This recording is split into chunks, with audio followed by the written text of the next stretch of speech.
I could feel the tension twisting around my mind long before I'd even admit it to myself that something had shifted with Lisa. For a while, I chalked it up to stress. Work could do that, make someone tired, preoccupied. But then there were other signs, small things that shouldn't have mattered but lingered like splinters just beneath my skin. A faint whiff of a cologne I didn't wear, a freshly made bed that felt somehow wrong, as if it had cradled someone else before I came home from work. Each time I brought it up, Lisa would laugh or smile tight. "You're imagining things," she'd say, almost teasing. But her eyes darted away, unable to meet mine for too long. The distance between us grew, a chasm filled with little lies that she barely bothered to cover. She started going out more often, her explanations thin and evasive. Oh, just with the girls, or it's work. But she'd never been close to her coworkers, and I knew the names of her friends, yet somehow none ever matched. Soon, a sick feeling rooted itself deep in my stomach. Paranoia? I tried to convince myself, but it never went away. And every time she left, she carried that smile, that subtle trace of delight, as if my absence brought her peace. The phone calls, though, are what unraveled the last of my denial. She'd disappear into other rooms, speaking in hushed tones or slipping out the door entirely. I'd asked her what she'd been doing, and her answers became brittle, crafted so carefully they only confirmed my fears. I could feel her pulling away, becoming a stranger who slept beside me but felt 1,000 miles away. One evening, as I was driving home, my grandfather called out of the blue. He'd been under the weather and needed someone to look after his place for a few days. I agreed, the decision sliding into place almost too easily. Before I left, an idea began to bloom in the back of my mind, insistent and a little desperate. I needed to know if this distance between us was real or just the byproduct of my imagination. So I bought a set of cameras and, in the dead of night, installed them throughout the house. Every room, every corner that she might frequent. They were low quality, without sound, but it didn't matter. The picture was the point. I just needed proof, something tangible to see with my own eyes, even if I was dreading what that might reveal. Lisa seemed happier than she'd been in weeks the next morning. She flashed me a smile that felt too easy, too bright, and something in the pit of my stomach twisted. I told myself to be calm, that maybe I was wrong, and maybe I'd come back to find nothing at all. But the minute I walked out the door, I checked my phone, ready to view the feed from the cameras. As soon as I clicked on the screen, there she was, visible in the grainy feed, dancing around the living room as if liberated by the silence that fell in my absence. I watched her spin, laugh, and throw herself onto the couch in a way she hadn't done around me in months. In short, she was very happy to see me go. I drove with one eye on the road and the other on my phone, the video feed barely loading as I hit every patch of bad reception between our house and my grandfather's. Lisa's energy had changed the moment I stepped out the door. For weeks she'd been closed off, sullen, and anxious whenever I was around, her smile always half-hearted and her laugh brittle, forced. But as soon as I'd left, she was alive again. The version of her I saw on my screen was foreign, dancing, stretching, throwing her head back to laugh at something I couldn't hear. It stung more than I wanted to admit. I'd told myself maybe she'd been under stress or needed space, but seeing her like this, so carefree, was a punch to the gut. Then she picked up her phone. I don't know why I hoped, even for a second, that she'd just be scrolling through social media or checking messages. But the second I saw her lips move, her face lighting up with an unmistakable smile, it hit me. She was talking to someone she clearly wanted to talk to. She sat back on the couch, curling up with her feet tucked under her, and giggled. Actually giggled. Her face was animated, alive, her expressions flowing like they hadn't in months. The way her lips curled up in that easy smile, her eyes sparkling. It was a look I hadn't seen in what felt like years. I watched her talk, animatedly gesturing with her hands, pausing to laugh again, her head tilted back. I realized I'd been gripping the steering wheel so hard my knuckles turned white.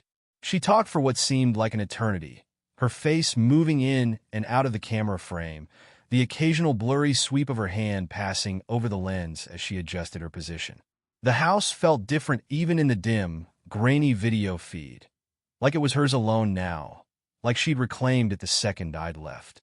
I felt like an outsider, left to watch from a distance as she leaned in close to the camera, face flushed and eyes sparkling.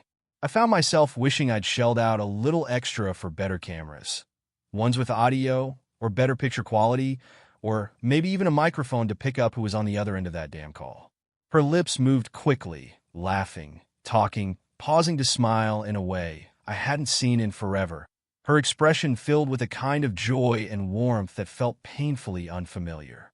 I couldn't shake the thought that if I could only hear what she was saying, it would all make sense. This connection with someone, whoever it was, felt like the final blow. The walls of the car seemed to close in around me, a mix of anger, dread, and helplessness winding tighter in my chest. Finally, after what felt like hours, I reached my grandfather's house. His yard was overgrown, the house itself in shambles from months of neglect, and for a moment, I was grateful for the excuse to get my hands dirty. I shoved my phone into my pocket, unable to stomach one more second of watching her, and forced myself to focus on the mess around me. The house had taken on an air of forgottenness in his absence. Dust coated the windowsills, and every corner held the evidence of his weakened health. The stack of unpaid bills, mismatched dishes still soaking in the sink, blankets thrown over every surface as if he was battling a constant chill. It was easy to forget everything else as I worked my way from room to room, gathering dishes, scrubbing down the counters, and setting his things in order. With every sweep of the mop and dust rag, I tried to let go of the twisting knot of frustration still writhing in my stomach. I'd promised to clean up the place, but there was something cathartic about it, too. For a few hours, the mess around me was a problem I could fix. Unlike Lisa, unlike our marriage, this was straightforward. It was a relief to lose myself in the rhythm of cleaning, scrubbing out grime that was at least visible concrete. As the sun began to set, the house looked more livable. My mind had cleared a little, or at least quieted down. I told myself that maybe this weekend would give me the perspective I needed. The quiet settled heavily around me as I dropped onto my grandfather's old recliner, exhausted but unable to shake the gnawing feeling in my gut. The whole afternoon, I'd managed to keep myself busy, but now, with the house finally clean and my work done, there was nothing left to distract me. All I could think about was Lisa, and the question that had haunted me for weeks. Who was she really when I wasn't there? I pulled out my phone and opened the app for the cameras. I felt that same pull of dread and curiosity as the feed loaded, images flickering as each room appeared on the screen. The living room, our bedroom, the kitchen, the hall empty. Not a single sign of her anywhere. I switched from room to room, almost frantic now, looking for any hint of movement. I scanned every frame, waiting to see her pass by, but there was nothing. Just silence, an eerie, still silence that made my heart pound harder with each second. She wasn't there. I tried to tell myself that it was fine, that maybe she'd gone out to get groceries or to see a friend. But with everything I'd seen today, the familiar excuses didn't sit right. I dialed her number. It rang, echoing in my ear with a heavy finality, and then it went to voicemail. My jaw clenched. I waited a few seconds, then dialed again, trying to keep the unease in my chest from turning into outright panic. Nothing. I tried again, and again. The fifth time, just as I was about to hang up, she answered. Hello. Her voice was breathless, uneven, as if she'd been running. I paused, feeling my grip tighten around the phone, the silence between us loaded with questions I could barely hold back. Where are you? I asked, trying to keep my voice steady. I was getting worried. She hesitated, and I heard her take a shallow breath before answering. Oh, I'm home, she said, her tone light but a bit too high-pitched. I was just cleaning up. I didn't hear the phone. It was on silent. Cleaning up. The words landed heavily, sinking into my mind as I replayed them over and over. I couldn't remember the last time she'd been this thorough about keeping the house tidy. And something about the way she'd answered, the way her voice had wavered, had an edge of forced calm. You sound out of breath, I said, pressing gently, gauging her response. There was a slight pause, just long enough to make the air feel thick between us. I was just running up the stairs, she said, her voice now sharper, defensive. Is that so hard to believe? I closed my eyes, feeling a stab of disappointment at the way she had twisted my question. She didn't clean. She didn't run up and down the stairs now I knew. She was lying to me. She didn't know that I knew she wasn't home, and yet she didn't seem to care much about hiding it. Maybe she thought I was too blind or too naive to see the cracks. I spent months convincing myself to trust her, trying to dismiss the creeping suspicions as paranoia. But now that her lies are barely holding together, I've realized how thoroughly I've been duped. Okay, I said quietly, forcing myself to sound casual. I just wanted to talk to you and hear your voice. I love you, my love. I love you too, she replied in a distant tone, as if she wanted to hang up. When she ended the call, the silence around me grew colder. I sat there, staring at the empty screens on my phone, flipping from room to room in the vain hope that something would change. Minutes passed, then an hour, then two. Each second felt like an insult, proof that I'd been a fool to believe her. The whole time I watched, there wasn't a single sign of her. I clenched my jaw, feeling the sting of realization seep deeper. Whatever she'd been doing, wherever she'd gone, she wasn't cleaning. Sleep was out of the question. I lay in the dark, my eyes locked on the glow of my phone. The video feed splayed across the screen like a wound I couldn't stop reopening. I tried to distract myself, telling myself that maybe she was at a late dinner or some spontaneous girls' night out. But as the hours bled on and my screen stayed empty, those excuses unraveled. Midnight turned into 1 a.m., and still, she hadn't returned. I could feel my pulse thudding in my ears, my mind clouded with a growing mix of anger and dread, a terrible certainty beginning to settle in. Finally, a little past 2 a.m., the front door creaked open. She was back. I leaned closer to the screen, and when she stepped into the light, I felt a cold wave wash over me. She was dressed beautifully. Too beautifully. She wore that black dress she'd bought years ago, the one I remembered because she'd saved it for only the most special occasions. She was smiling to herself, her movements almost slow, savoring some hidden thought. The sight made my stomach clench. The dress, the heels, even the faint trace of red on her lips. She hadn't dressed up like that for me in a long time. And here she was, her smile soft and private, her expression glowing in a way I hadn't seen in months. It felt like she'd brought someone else into my home, someone who was getting a side of her I thought was still mine. I watched as she moved to the kitchen, setting down her bag with a kind of ease that drove a knife into my chest. She opened a cupboard, pulling out plates, wine glasses, setting the table with a precision that felt ritualistic. She brought out a bottle of wine, red, my favorite, and then baklava, the dessert she'd only bring out on our anniversaries or special nights, the kind of detail that twisted in my gut. She was setting up for something, someone. I tried to convince myself it was all a misunderstanding. Maybe she just had a spontaneous night out. Maybe she felt guilty, and this was her way of making up for it. But the way she kept glancing toward the door, she was waiting for someone. And it wasn't me. Minutes passed, each one scraping against my nerves, heightening the sick feeling in my chest. Finally, I heard a soft knock on the door. I watched as she smoothed her dress, checked her hair in the reflection of the hallway mirror, and moved toward the door with a smile that felt like a slap in the face. She opened it, and there stood Brian. Brian, my friend. I froze, my mind unable to process what I was seeing. Brian, who'd been my friend since college, the guy who came to all our parties, who had sat across from us at countless dinners, who had even helped me build the damn patio furniture on our deck. And here he was, standing in my doorway, his face lighting up in that split second before he stepped inside. I gripped my phone so hard I thought it might shatter in my hands. Lisa leaned in, her voice soft as she greeted him, her hand resting casually on his arm as she closed the door behind him.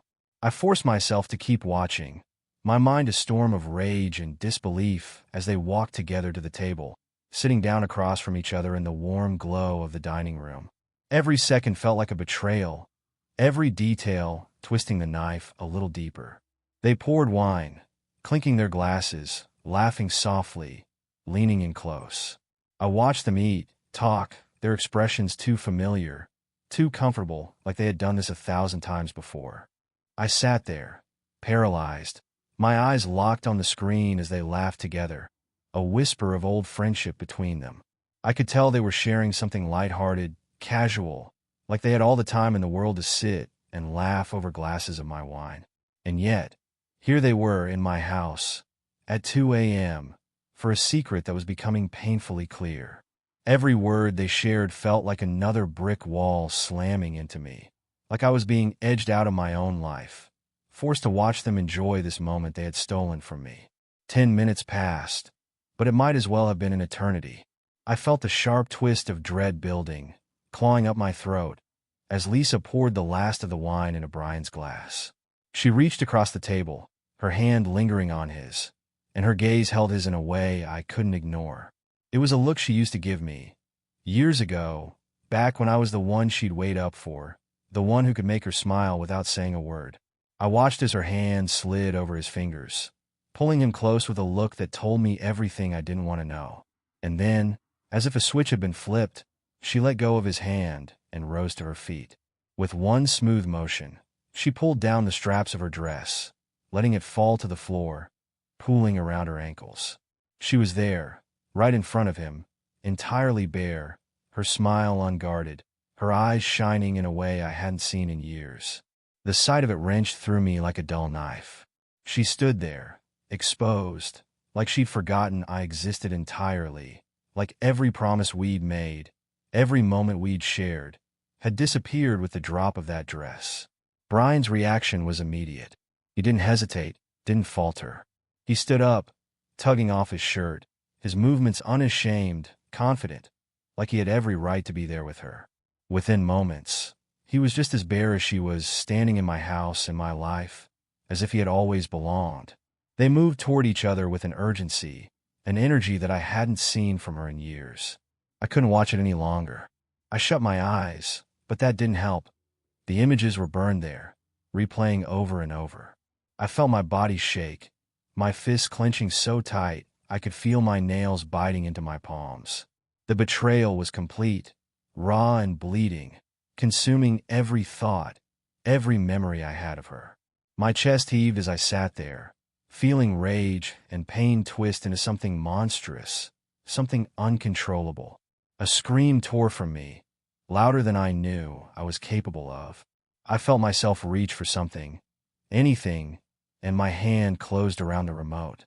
Without a second thought, I flung it across the room, watching as it smashed into my grandfather's old TV, shattering the screen into a jagged mess of glass and dark plastic. But it wasn't enough. Nothing would be enough to match the hollow ache, the betrayal tearing through me. I screamed again, loud enough that it scraped my throat raw, until the air around me felt thin and useless, every breath just filling my lungs with rage instead of air. I doubled over, clutching my head, every thought in my mind racing with 1,000 questions that would never have answers. Why? The question reverberated inside me, an echo of every moment we'd ever shared, of every promise we'd ever made. Why, after everything we had, everything we'd built together, was she doing this? Why was she throwing it all away with him? Him of all people. The one friend I thought I could trust, the one person who was supposed to have my back.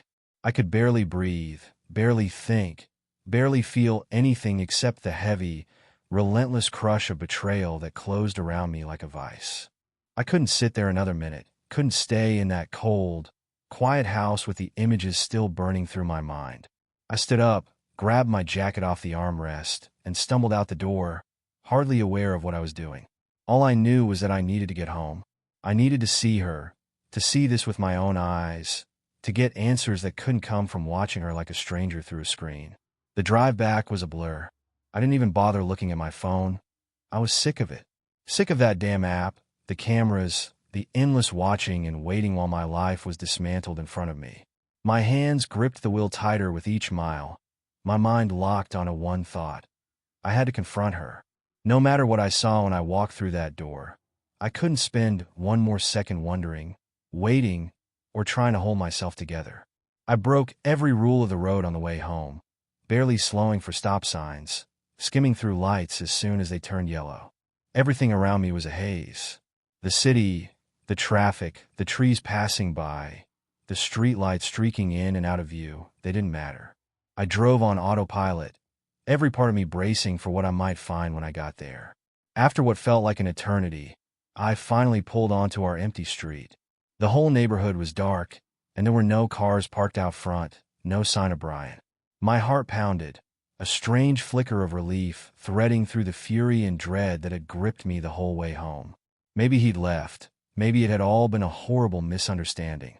But as I stepped out of the car, I caught a glimpse of faint light through the curtains. I went up to the door, fumbling for my keys, half hoping it would be locked, a barrier between me and whatever was waiting inside. But it clicked open easily, and as I pushed it open, the faint smell of candles hit me. I stepped into the dim light of the living room and froze. There, flickering on the table, were the candles Lisa had lit for him. The wine bottle still sat half empty, the baklava crumbs scattered across the table, and 2 empty wine glasses sat beside the plates, smeared with traces of lipstick and laughter. Every inch of the house felt foreign, cold, tainted by the betrayal I could feel in the walls, in the air, in the shadows dancing against the flickering candlelight. And then, from upstairs, I heard the unmistakable murmur of voices, her voice, soft, mingling with his. My heart pounded as I moved toward the stairs, every nerve in my body screaming, my legs heavy with a dread that made it hard to breathe. I climbed the stairs, the voices growing louder with each step. I could hear their muffled laughter, a low, intimate murmur, and then silence, broken only by the creak of the bed and a sound that cut through me like a blade. Her sigh, soft and filled with warmth, a sound that used to belong to me. I reached the top of the stairs, pausing outside the bedroom door, my hand hovering over the handle.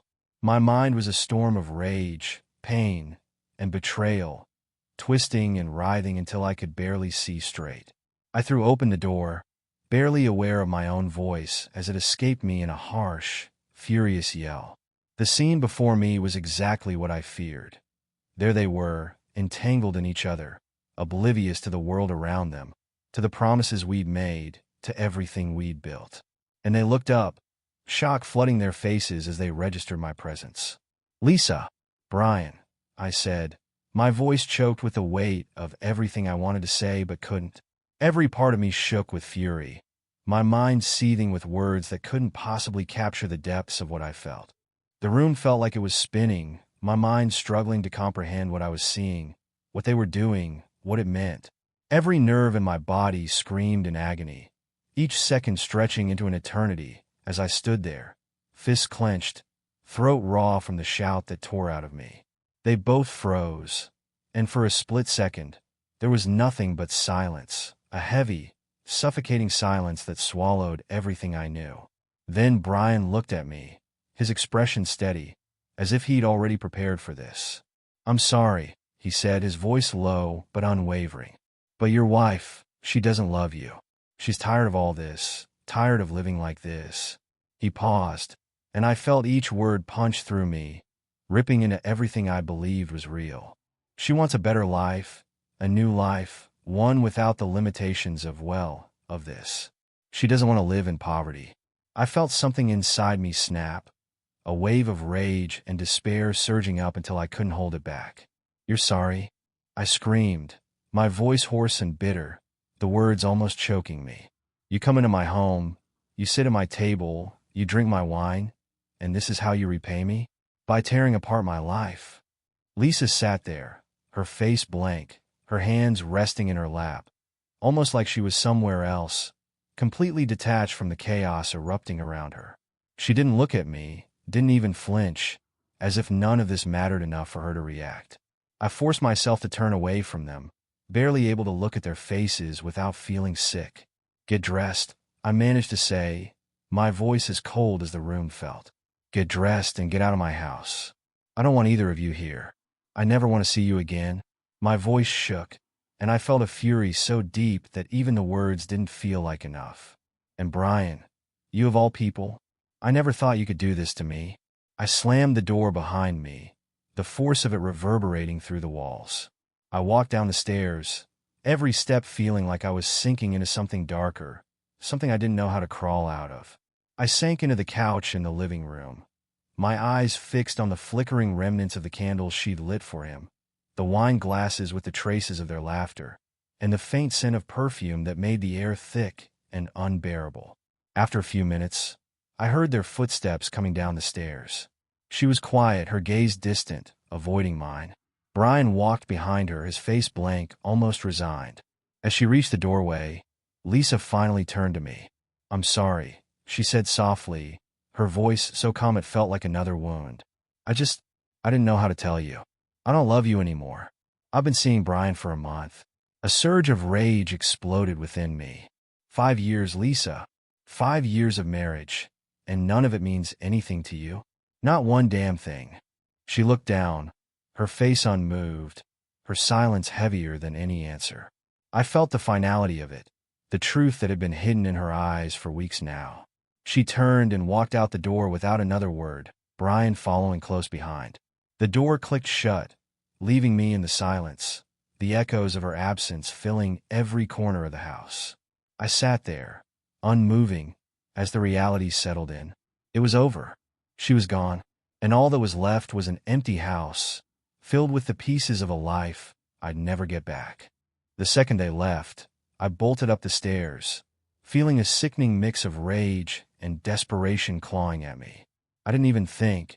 I just needed to erase every trace of them from this house. I stormed into the bedroom, feeling the stench of betrayal thick in the air, their betrayal hanging over everything. The bed was still rumpled, the sheets marked with the evidence of them, the candles flickering faintly on the nightstand. I felt a wave of nausea just looking at it, and without hesitation, I tore the blankets from the bed, grabbed the pillows, and threw them in a heap by the window. It wasn't enough. I could still feel their presence, could still see their shadows lingering, laughing in the dim light of the room. With a growl, I wrenched the window open, grabbed the bedding, and threw it out into the cold night air. I watched it flutter down to the ground, like discarded remnants of a life I didn't recognize anymore. I felt a brief moment of relief as it disappeared from view, as if by throwing it away, I could somehow rid myself of the weight pressing down on me. But the relief didn't last. I looked around the room, my gaze skimming over every corner that felt tainted, every memory that had been turned into something ugly and twisted. The rage surged again, violent and raw, and I grabbed the lamp from the bedside table, hurling it against the wall. I shattered the vase on the dresser, threw a picture frame, splintering it against the floor. I yelled, screamed, until my throat was raw, my voice hoarse and broken. Tears streamed down my face, but I didn't care. I couldn't hold it in any longer. I'd lost everything that mattered, and in that moment, I didn't care if the whole world heard my grief. Eventually, I sank to the floor, too exhausted to move, my breaths coming in shallow, broken gasps. I stared at a spot on the wall, my mind blank, unable to process what had happened, unable to even feel the pain anymore. I stayed there, motionless, for hours, the silence heavy around me, stretching on into the early hours of the morning. I could feel myself fading, my mind slipping in and out of reality, my body numb, my spirit crushed. When dawn finally broke, the light filtering through the shattered remains of the room, I felt as though I hadn't moved at all. My face was pale, my eyes hollow, and dark circles shadowed beneath them. I couldn't bring myself to do anything but sit there, numb and empty, the hours slipping by in silence. I was lost in the fog of what used to be my life, the house now nothing but a shell filled with broken memories. At noon, a sharp knock broke through the silence. I stumbled to my feet, feeling a strange weight in my chest, the dread settling heavy as I opened the door. Standing there was her friend, her face frozen in shock when she took one look at me. "Oh my God," she whispered, her hand flying to her mouth. "Well, what's wrong with you?" I could barely bring myself to speak, the anger barely restrained as I forced out, "What do you want?" She hesitated, her eyes darting past me, taking in the shadows under my eyes, the pallor of my skin. I was worried," she stammered. "Lisa isn't answering her phone, and I wanted to make sure everything was all right." For a moment, I felt the rage rising again, but then something in me softened, dulled by the exhaustion, by the sheer weight of what had happened. "Come in," I said, my voice rough, almost unrecognizable. "It's cold out." She stepped inside, and I saw her eyes go wide as she took in the wreckage. The shattered glass, the broken picture frames, the torn curtains. She looked at me, horror etched across her face, as if she were seeing a ghost. What happened here?" she breathed, looking between me and the destruction around us. Her voice trembled, a quiet, horrified question lingering in the air. I didn't answer. Instead, I picked up my phone, my hands shaking as I scrolled to the footage from last night. I held the screen out to her, forcing her to see what I'd seen, to understand the betrayal that had torn my life apart. I watched her face turn pale, her eyes widening as she watched, her hand flying to her mouth as realization dawned, her expression twisting into shock, disbelief, and then something close to grief. "Oh my God," she whispered, her face as white as the... I barely noticed Lisa's friend talking, her voice a faint murmur over the endless buzzing in my head. I sat there, numb, staring at the shattered remains of my life scattered across the living room floor. She kept talking, her words blending together until one sentence cut through the fog. "She did it." I thought she was joking when she told me, but she wasn't. She let out a bitter laugh, shaking her head. "A few days ago, she actually told me she loved Brian. I thought she was just messing around. I mean, why would she want him when she had you?" But now, her voice faltered, and she looked away, as if ashamed. I can't believe she was serious. I thought it was some twisted joke. Her words hung in the air, echoing in the empty silence that had taken over everything. She kept speaking, her voice filling the room with more confessions. Maybe just to fill the silence, maybe to console me. But I could barely register anything she was saying. I sat there, numb, feeling hollow, feeling nothing. I don't even know what her words were doing to me. I just sat there, staring through her, through the walls of the house, until I felt her hand on my shoulder. She leaned in, her voice softer, and I finally registered the last thing she said, a bitterness coating her words. What a slut. I never thought she would actually do this to you." Then, without warning, she pulled me into a hug. I felt her arms wrap around me, warm and soft, grounding me in a way that felt both foreign and unexpected. "You don't deserve this," she whispered, her voice trembling. "I've always known you were a good man, always treated Lisa well. You didn't deserve any of it." Her hold tightened, and she pulled back just enough to look me in the eye. "I love you, you know," she murmured, a soft blush creeping into her cheeks. "I don't know if you ever realized it, but I've always cared about you. Even when I watched her take you for granted, I could see how she didn't appreciate you." Her eyes softened, an intensity there that made my heart skip a beat. I don't know if you ever felt the same, but I stared at her, stunned. Part of me was still reeling from everything that had happened, and now here she was, saying something I'd never expected to hear. I felt a strange warmth bloom in my chest, an inkling of something I thought had died when Lisa walked out the door. I care about you too," I managed, my voice thick and hoarse. And it was true. I'd always liked her, admired her honesty and her warmth, even if I'd never let myself think about her in that way. She took my hand in hers, her gaze steady, unflinching. "We could start something new, something better," she said, her voice barely a whisper. "Or we could make sure they both get what's coming to them. They deserve to pay for what they did to you." A part of me surged with anger at the thought of revenge, while another part felt drawn to the idea of moving on, finding something new, leaving this entire mess behind. But before I could even process her words, I heard the unmistakable sound of a car pulling into the driveway. We both froze, her hand still in mine, as the engine cut off and footsteps approached the front door. My mind raced, my body tense as I prepared myself for whoever had the nerve to show up now, at the worst possible moment. I stormed outside, my hands clenched, my jaw tight, ready for whatever excuse they'd throw at me this time. But I stopped cold when I saw Brian's car parked right there in my driveway, my wife standing next to him like they had every right to be here. Just the sight of them together, after everything, made my blood boil. She saw me coming and stepped forward, lifting her chin defiantly. "I'm just here to grab my things," she said, her voice hard, as if she was the one who'd been wronged.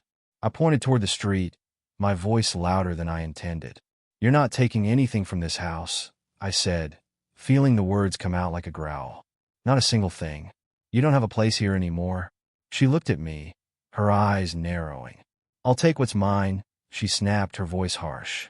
"Whether you like it or not." Brian shifted next to her, hands on his hips, his expression smug, as if he were ready to bulldoze his way inside. But before they could make a move, Lisa's friend stepped out from behind me, her eyes blazing with a fury that surprised even me.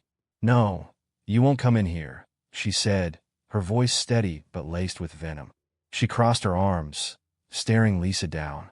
"This isn't your house anymore. I live here now, and everything inside is mine." The tension erupted as they launched into a shouting match, their voices cutting through the still air, full of accusations and curses that quickly devolved into an all-out screaming match. They hurled insults back and forth, their voices bitter, each one trying to hit harder than the last. Brian stood by, looking uncomfortable but unwilling to intervene. For a moment, he almost looked like he regretted his decision to show up. Finally, I stepped in, my voice loud and cold, cutting through their argument.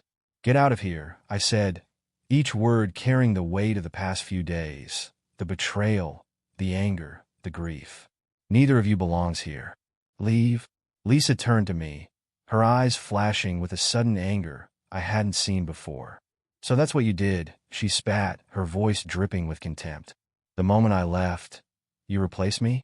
Found yourself a new woman to play house with." I held her gaze, letting her words hang in the air. I couldn't help the smirk that crept onto my face, a small flicker of satisfaction as she realized the hurt she'd inflicted was coming back on her. I knew she was feeling a fraction of what she'd put me through, and a part of me relished that. She couldn't handle the idea that her life had been so easily replaced, that someone else was standing in her spot. "Go to hell," she hissed, her voice breaking with frustration, and before I could respond, she turned, stalking back toward Brian's car. They got in without another word, and I watched as they drove away, disappearing around the corner without so much as a backward glance. I let out a breath I didn't realize I was holding, a strange calm settling over me as I turned to go back inside. The friend, now my new companion, maybe something more, followed me, a gentle smile on her face as she took my hand.